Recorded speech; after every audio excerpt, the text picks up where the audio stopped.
Сөүлийн Мядун дүүргийн өвлийн өглөө өөрийн гэсэн химнэлтэй. Гудамжаар автобус өнгөрч сургуулийн хүүхдүүдийн инээд хүйтэн агаарт цуураад. Булангийн жижиг дэлгүүрийн хаалга торхийн нээгдэж дүүргийн энгийн амьдрал аажмаар сэрдэг тэр мөчүүдийн дунд нэгэн охин өсөж байлаа. Хожим тэр охины нэр Солонгосын телевизийн дүүхэнд маш тодор үлдэх нэгэн болох бол. 1972 оны 1-р сарын 5 төрсөн Жан Сохи багасаа камераас айдаггүй хүүхэд байж. Түүний том тунгалагнууд намуухан хэрнээ дотроо хүчтэй мэдрэмж нуугдсан мэт харц наснаасаа хитрхи тайван төрхөн томчуудын хүртэл анхаарлыг өөрийн ирэхгүй татдаг байлаа. 1981 онд 9 настайдаа тэр хөөхөн хүүхэд нэртэй тэмцээнд тэргүүн байр эзэлсэн мөчөөс түүний амьдрал жирийн хүүхдийнхээс өөр зам руу орсон. Бусад хүүхдүүд хичээлээ тараад гадаа тоглож байхад Жан Сохи студийн гэрэл болон камертай танилцж эхэлжээ. Нүүр будалтын өрөө найруулагчийн дохио камер эргэх чимээ гэрэл асах мөчүүд.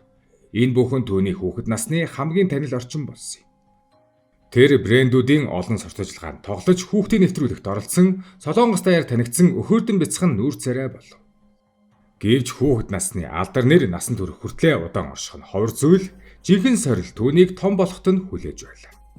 1989 он тэр 17 наснда MBC-гийн 19-р үеийн жүжигчдийн шалгаруулалтанд тэнцэж насанд хүрсэн дүрийн ертөнцид аль бие ёсоор хөл тавьсан. Тэр мөчөд мөрөөдөл нь асар том байлаа. Гол дүр алдар нэр шагнал нэг л өдөр хамгийн том тайзан дээр зогсох ирээд. Гэвч бодит байдал тис өөр байлаа. Нэг драмаас нөгөө драм руу нэг жижиг дүрээс дараагийн бүр жижиг дүр лөө. Өдөржин зураг авалтын талбай дээр байж ганцхан өгүүлбэр хэлээд буцах уюудч байсан. Заримдаа бүр очихтон дүрийг нь өөр хүнд өгчихсэн байдаг байв.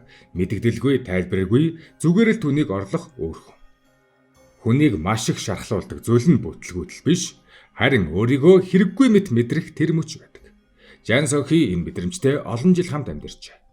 Түүний хожим ярьсан нэг дурсамж энэ урт харанхуй үеийг хамгийн тодорхой харуулдаг. MBC-гийн доод давхарт хүн бараг ашигладаггүй нам гүм ариун цэврийн өрөө байдаг. Гомдсон өдөр дүрээс хасагдсан өдөр өөрийгөө яагаад ийм удаан нэргүй яваагаа ойлгохгүй өдөр бүр тэр тийшээ орж хаалгаа түгжээд чимээгүй уйлдаг байсан гэдэг. Тэнд нулимсаа арччихад маргааш нь дахиад зураг авалтанд орно. Дахиад л өөрийн нэрийг дуудуулахын төлөө зүтгэн. Ингээд он жилүүд өнгөрөв. Анхны жижиг дүр авснаас хойш 13 жил. Хүүхэд насныхан жүжигчний үеийг нэмбэл бүтэн 21 жилийн карьерийг тэр 30 наснда туулсан байв. Гэхдээ 30 насыг хүрсэн ч тэр амжилтыг олж чадсангүй. Бусад хүмүүсийн хувьд ийм хугацаа бууж өгөх хангалттай шалтгаан. Харин Жан Сохигийн хувьд энэ бол тэсвэрийн сургууль байлаа. Тэр дүр бүрээ чин сэтгэлээсээ бүтээж нэг л өдөр заавал гэрэл асна гэж дотроо итгэсээр үлдсэн. 2002 он бол Жан Сохигийн амьдралд зүгээр нэг жил байгаагүй. Энэ бол 20 гаруй жилийн тэсвэр нулимс нэргүй дөрүүдийн ард нуугдсан бүх хугацаа нэг дор хариугаа өгөх гэж байсан мөч байлаа. Тэр үед зохиолч Им Сон хаан шин драмагийнхаа гол дүрийг хайж байсан бөгөөд олон хүн түүнд алдартай оддын нэрсийг хэлж байв. Гэвч түүний сонголт огт өөр хүн дээр очсон нь олон хүнийг гайхшруулсан. Тэр хүн бол олон жил туслах дүрд явсан гол дүрийн туршлага байхгүй Жан Сохи байлаа. Телевизийн удирдлагууд энэ сонголтыг эсэргүүцэв. Ийм том драмыг олон жил нэргүй шахам явсан жүжигчин авч чадахгүй гэж үзсэн. Тэр үед өөр алдартай жүжигчид энэ дүрийг хүсэж байсан тухай яриач гарч байв. Гэвч зохиолч найруулагч Им Сон хаан байр суурин дээр хатуу үлдсэн, түүний хэлсэн үг эцэстээ бүхнийг өөрчилсөн гэдэг. Жан Сохи биш л бол энэ драмыг хийхгүй гэж мэдгдсэн. Ингэж Солонгос болоод олон улсад алдартай хадны дагин драма мэдгдсэн. Эхний зураг авалтын өдрүүдэд хүртэл олон хүн энэ сонголт зөв үсгэд эргэлзэж байсан гэдэг. Гэхдээ камер асах мөчөд Жан Сохи олон жил дотор хадгалсан бүх мэдрэмжээ дүрдээ шингээж эхэлжээ.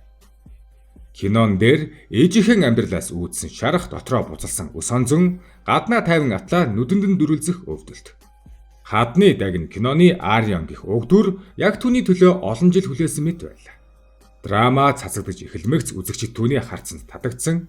Имзэг царайд өмөртлөө дотроо гант өмөрмөд хатуу эмэгтэйг тэр үнэхээр амьд болгож чадсан. Анги өнгөрөх тусам рейтинг өсөж хэдхэн сарын дотор 30% давсан тухайн үед жинхэнэ сенсац байлаа. Хамгийн гайхалтай нь энэ амжилт гинэт бий болоогүй. Үзэгчид тэр дүрээс зөвхөн зохиолын үс хонзонг биш, харин жүжигчний өөрийнх нь олон жилийн төвчээр дарагдсан нулимсыг мэдэрчээ. Тиймээс ч Арион гэх дүрийн уур өвдөлт дуугүй харц бүр үнэмшилтэй хүрсэн. Жилийн төгсгөлд MBC драма Awards-ын тайзан дээр түүний нэр хамгийн сүүлд дуудагдсан мөч бол Солонгосын драмын түүхэн дэх хамгийн хүчтэй эргэлтүүдийн нэг болсон. 20 гаруй жил жижиг дүрд явсан эмэгтэй гинэт хамгийн том шагнал болох Дэсангийг өргөж зогссон байлаа. Тэр өдөш Жан Сохи зөвхөн шагнал аваагүй, харин бүх нэргүй он жилүүдийнхээ хариуг авсан юм. Тэр мөчөөс хойш Жан Сохи зүгээр нэг жүжигчин биш болов. Тэр бол төвчээр эцэстээ ялдгийн амьд баталгаа болсон юм. Хадны дагин драма түүнийг од болгосон биш, харин олон жилийн турш шатсаар ирсэн очийг бүх Солонгос даяар дөрвөлзүүлсэн юм. Хадны дагин өндөрсөний дараа Жан Сохигийн нэр зөвхөн Солонгост үлдсэнгүй. Драмын халуун давалгаа Хятад, Тайван, Зүүн Азийн олон оронд хүрч түүний дүр бүтээлд шинэ хэл хязгаарыг даван гарч эхэлсэн юм. Солонгост 21 жил хүлээсэн алдар нэр нь одоо олон улсын давцанд дахин төрж байлаа. Хятадын үзэгчид түүнийг өөрийн мэд хүлээн авч Хятад нэр нь болох Жан Руши нэрээр нь таних эхлэв. Түүний тоглосон ус сонзон уй гашуу хүчрхэг эмэгтэй дөрүүд хил соёлын ялгааг үл харгалзан ижил хүчтэй хүрч байсан нь үнэхээр онцгой байлаа. Үзэгчид түүний нүдээр өвдөлтийг мэдэрч түүний дуугүй харцаар түүхийг ойлгож байв. Энэ үеэс эхлэн тэр Хятадын драмуудын гол дүрээр өргөдөж, жинхэнэ Аз түмний ододын нэг болж хувирсан. Солонгост олсон амжилтаа тэр зүгээр хадгаж үлдээгүй, харин бүр том зах зээл рүү авч гарч чадсан нь түүний карьерийн дараагийн том ялалт болсон юм. Гэвч оргилд хүрсний дараах амьдрал үргэж амар байдаггүй. Алдар нэрийн дараа хамгийн аимшигтай зүйл бол дараагийн алхам. Үзэгчид үргэлж дараагийн гайхамшигыг хүлээдэг, өмнөх дүрээс давсан шин тесрэлт хүсдэг. Харин жүжигчний хувьд яг тэр хүлээлт хамгийн хүнд дарамт болж хувирдаг. Жан Сохи ч үүнээс зогтож чадсангүй. Хадны дагны дараах зарим бүтээлүүд дундаж амжилттай байсан ч зарим нь шүүмжлэл дагуулж эхэлв. Хүмүүс түүнийг зөвхөн нэг төрлийн дүрдэл хүчтэй жүжиглдэг юм биш үзэж ярьж эхэлсэн. Зарим нь бүр түүний оргил үе өнгөрсөн гэж дүгнэж байлаа. Гэвч яг энэ үе түүний хувьд хамгийн чухал хоёр дахь сорил болсон. Анхандаа 21 жил нэргүй явхдаа тэр боломжийн төлөө тэмцсэн бол энэ удаа олсон оргилоо хадгалж үлдэхийн төлөө тэмцэх хэрэгтэй болов. Энэ бол огт өөр тулаан байлаа. Нэг нь мөрөөдөл рүү мацах зам, нөгөө нь оргилоос унахгүй үлдэх тэмцэл. Тэр энэ үед илүү болгоомжтой дүрээ сонгож өөрийн хүрээг тэлхийг оролцсон. Хүчтэй, эмэгтэй, шаналлтай дүр, намгүй матлаа дотроо галтай эмэгтэй. Эдгээр өнгө аяс түүний дотор улам боловсрож байсан юм. Хүмүүс нэг зүйлийг аажмаар ойлгож эхэлсэн. Жан Сохи зүгээр нэг өшөө авалтын дүрийн жүжигч биш. Тэр бол зовлон, тэсвэр, дотоод дэлбэрэлтийг хүний нүдээр дамжуулж чаддаг ховор жүжигч. Гисэн ч хувь заяа түүнд дахин нэг асуулт тавих гэж байлаа. Тэр дахин бүх Солонгосыг байлдан дагуулж чадах уу? Хариулт нь удалгүй SBS-ийн нэгэн шин драматай хамт ирнэ. Харин тэр бол эхнэрийн өрх байлаа.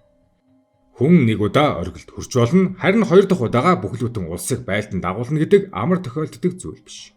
Жан Сохигийн хувьд энэ мөч 2008 онд ирсэн юм. Өшөө авалт, урвалт, хайрын, сүрэл, амьд үлдсэн хүний иргэн ирэлт. Түүхийн гол цөм нь түүний хамгийн хүчтэй талтай дахин огтлцож байсан. Санал ирэхэд Жан Сохи удаан бодсон гэдэг. Учир нь энэ бүтээл өнгө аясаараа хадны дагинтай төстэй. Хэрв буруу сонголт хийвэл өөрийгөө давтсан мэт харагдаж, өмнөх домгоо өөрөө сүдэрлүүлж болзошгүй байв. Гэвч тэр эцэстэн дүрээ хүлээ авсан. Энэ бол зөвхөн шин драмад тоглох шийдвэр биш, харин өөрийн нэрийг дахин батлах шийдвэр байлаа. Драма цацагдж эхэлсэн даруйд Солонгос даяар жинхэнэ юр бусын үзэгдэл болов. Хүмүүс зөвхөн үзэх биш, маргаашийн ангийг тэсэн ядан хүлээж амьдарч эхэлсэн. Гудамж, офис, айлгэр, сонин хэвлэл, интернет форум. Хаасаагүй зөвхөн энэ драмын тухай ярьж байв. Яг л манад анх халтар царайд гарч байсан тэрл үе шиг. Түүний бүтээсэн гүүнжээгийн дүр бол зовлон дундаас буцаж ирсэн эмэгтэй амьд гал байлаа. Урвалтанд өртсөн, амьдрал нь нурсан, хүүхдээ алдсан эхийн өвдөлт. Үхлийн ирмгээс иргэн босох хүсэл, дотроо шатсан өшөө орсол. Жан Сохи энэ бүхнийг нэг дүр дотор асар хүчтэй амьлуулсан. Үзэгчид түүний нулимсыг даган уйлж, түүний уур хилэнтэй хамт шатаж, түүний иргэн ирэлтийг ялалт мэт хүлээ авдаг болов. Энэ бол зүгээр нэг драмын дүр биш, тухайн үеийн Солонгосын поп соёлын нэг том бэлэг тэмдэг болсон байдаг. Эхнэрийн өрх киноны рейтинг өсснөөр хадны дагнаас давсан үндэсний хэмжээний синдром болов. Хятад даяарч мөн адил дахин шуугиан тайрч, Жан Сохигийн нэрийг хоёр дахь удаага Азийн тавцанд хүчтэй цуурайтуулсан. 2009 оны SBS драма Awards дээр түүний нэрийг дуудах мөчид үзэгчид бараг гайхсангүй. Учир нь тэр шагнал энэ удаа зайлшгүй түнд очих ёстой мэт санагдаж байв. Ингэснээр Жан Сохи өдрийн драмын төрлөөр 2 удаа дээсэн хүртсэн түүхэн дэх цорын ганц жүжигчин болов. Энэ бол зүгээр нэг рекорд биш. 21 жил алдар нэргүй явсан эмэгтэй хоёрхан дүрээр Солонгосын драмын түүхийг дахин бичсэн агшин байлаа. Тэр мөчөөс эхлэн хүмүүс түүнийг шин нэрээр дуудаж эхэлсэн өшөө авалтын драмын хатан. Магжаан буюу огцом эргэлттэй драмын хатан. Жан Сохи 2 дахь шагналаа авсны дараа амьдрал нь дахин өөр төвшөнд гарсан. Оргил төрсөн мөчн түүний бүх хөдөлмөр туулсан зовлонгийн үр дүн байлаа. Гэр бүл, найз нөхөд олон жилийн туршид урлах зориулсан хүчин чармаалт. Бүгд яг энэ мөчөд цугларсан юм. Өнөөдөр Жан Сохи гэр бүлдээ төвлөрж, хувийн амьдралаа тэнцвэртэй авч явж байна. Гэхдээ өдгөө 54 настай жүжигчин бүсгүй маань гэрлээгүй, нөхөргүй, бас хүүхэдгүй. Аав ээж хоёр дүүгийнхээ дэмжлэгийг авч гэр бүлийн цагийг эрхэмлэн өнгөрүүлдэг. Хувийн амьдралынхан дэлгэрэнгүй мэдээлэл олон нийтэд хязгаарлагдмал байдаг бөгөөд тэр гэр бүлээ олон нийтэд харуулахгүй байхыг илүүд үздэг. Тэр уран бүтээлээ тасралтгүй өргөжлүүлэхээс гадна залуу үеийн жүжигчдийг менторлон зөвлөхөд анхаарч байна.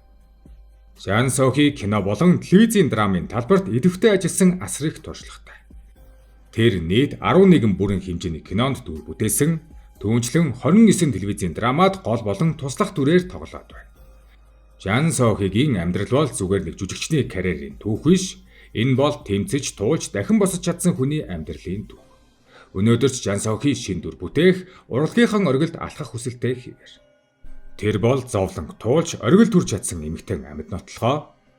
Түүний туулж ирсэн түүхийг бас амжилтын оргил төрсэн замлалыг мэдэхгүй солонгос хүн цөөхөн бөгөөд ард олон болоод урлагийн ертөнц дундаа олонний хайр болон асар их хүндлэг авсан жүжигчин болсон билээ. Өнөөдрийг хүртэл Жан Сохи гэр бүл, найз нөхдийн дэмжлэг, ард олонныхоо хайрыг хүртсээр шин дүрүүдийн сорилт, шин амжилтаар кино урлагийн оргилдоо уран бүтээлээ өргөжлүүлэн алхасаар байна.